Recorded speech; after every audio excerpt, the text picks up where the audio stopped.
Halo, Assalamualaikum warahmatullahi wabarakatuh.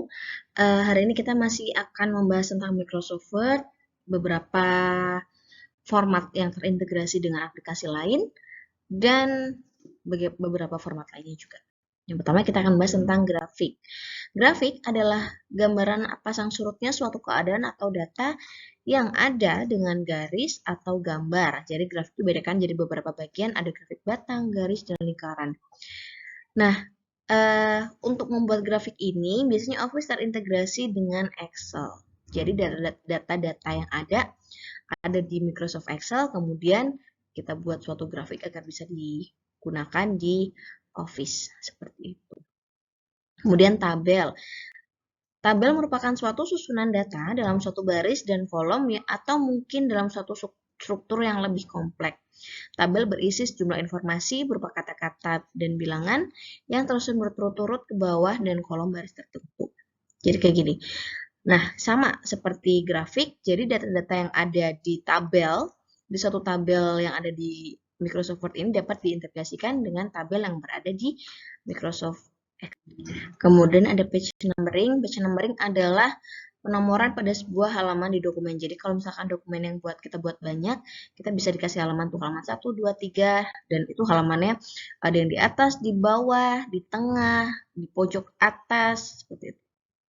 Kemudian the page break. Page break adalah suatu fitur dalam Microsoft Word yang berfungsi sebagai pemisah antara halaman satu dengan halaman lainnya tanpa uh, tanpa harus menghabiskan satu halaman itu. Jadi ketika kita selesai mengetik di satu halaman, tapi itu hanya separuh, kemudian kita mau berpindah halaman, kita tidak perlu di enter. Kita hanya bisa menggunakan page break seperti itu. Kemudian ada footnote. Footnote ini adalah catatan kaki di halaman untuk menyatakan sumber suatu kutipan, pendapat, pernyataan, atau ikhtisar. Jadi kita bisa tuh kasih footnote di situ di Microsoft Word.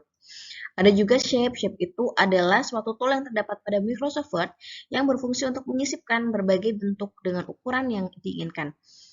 Jadi ada bentuk seperti persegi, lingkaran, kemudian panah, love, persegi 5, persegi 8, seperti itu. Kemudian ada text box. Text box ini kan misalkan kita lihat di buku, ada buku yang ada tulisan di sebelah kanan atau sebelah kiri yang formatnya berbeda. Ini dia menggunakan text box. Text box adalah fasilitas yang diberikan Microsoft Word untuk membantu menuliskan sesuatu di luar format dokumen yang pada umumnya. Seperti ini. Kemudian ada Word Art. Word Art adalah fasilitas artistik yang disediakan oleh Microsoft Word untuk mempercantik dan memperindah tampilan dari teks pada naskah. Jadi kita bisa, ini dibuat judul nih. Jadi bentuk, format, warna, ada shadingnya juga ada di Word ini. Yaitu tadi beberapa format yang bisa kita gunakan di Microsoft Word. Untuk format lainnya kita akan bahas di video selanjutnya. Terima kasih.